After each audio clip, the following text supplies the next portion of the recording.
muna ako kay God. Kasi lahat po tayo binigyan ng biyaya. Napunta po tayo lahat dito sa Uno. Nagkaroon ng tsansa para umasenso, para yumaman.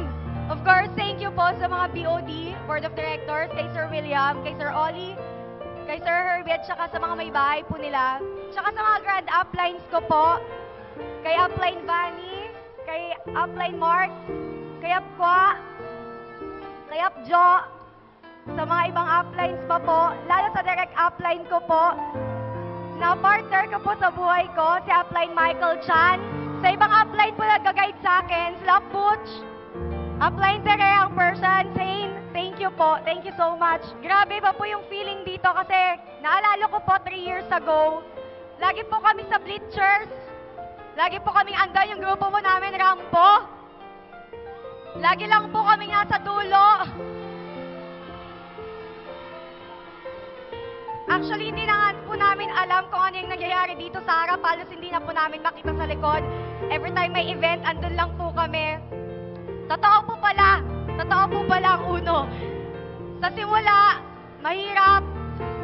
Sa simula, ang hirap paniwalaan po ng kitaan. Parang hindi totoo.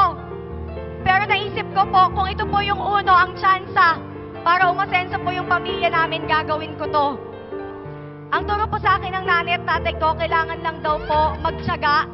Sipagan mo para umasenso po. Nakarating po ako sa Manila, wala pa akong kamalay-malay. Akala ko lang isang ordinary day. Nakidnap po ako sa Uno, napadpad po ako sa Uno. Actually, natakot po ako noong una, hesitant po ako, may duda po ako. Pero sabi ko, kung ito yung magpapa-asenso sa amin, gagawin ko po si Uno. Kaya po ako pumunta dito sa Manila. Nag-aral po ako sa FEU.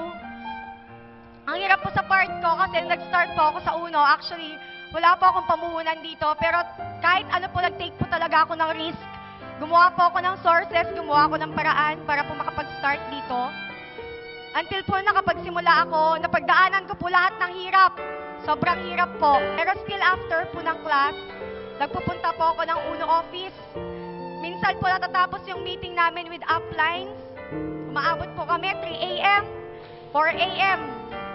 Minsan po nakakauwi ako sa tinitirahan ko. May araw na. Parang uuwi na lang ako para magpalit ako ng damit ko ng uniform. Minsan po naaabutan ko na lang, natutulog na lang po ako sa may jeep. So iba-iba po yung pagdaanan ko, sobrang hirap po. Pero sabi ko, kailangan ituloy-tuloy ko tong si Uno. May mga times sa flyers kami, kasama po yung grupo ko, yung magnet. Every time po nagsa-flyering kami sa Cubao, may mga times na hinuhuli kami ng mga guard. Pero sige lang, tuloy pa rin po kami. Kasi sabi namin, malay natin dito tayo makakuha ng mga tao na makakatulong natin sa negosyo para umasenso tayo. Kasi kahit parents ko po, nung kunento ko ito, sobra pong sabi nila, hindi yan totoo, anak, dahan-dahan ka sa Manila, maraming kalokohan dyan. Pati po mga friends ko, mga kababayan ko, iniiwasan ako. Ang baba po ng tingin nila sa akin, sa mga nag-uuno, ang baba po ng tingin nila. Sabi nila, yung mga nagsisimula lang po sa Uno, yung mga nag-start sa Uno, yung mga wala na daw choice sa buhay. Sabi ko po sa utak ko, tama nga naman. Kasi kapag nakita mo si Uno, magkakaroon ka pa ba ng ibang choice? Eh, andito na yung pag-asenso.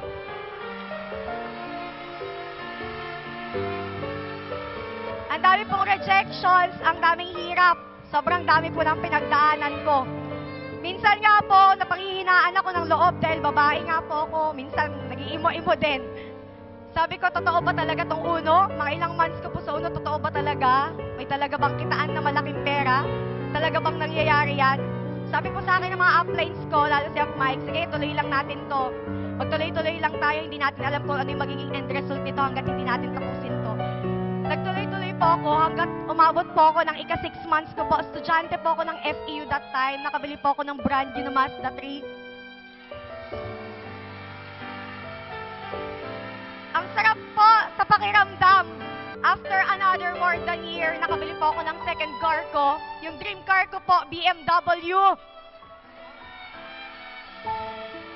And last year din po, nakatira na po ako sa isang condominium.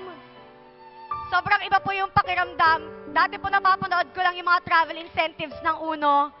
Hanggang sa ngayon po, nakakasama na po ako last year sa travel ng Hong Kong. Nung kailan lang po sa travel ng Singapore, totoo po ang uno, totoo pong may malaking kitaan.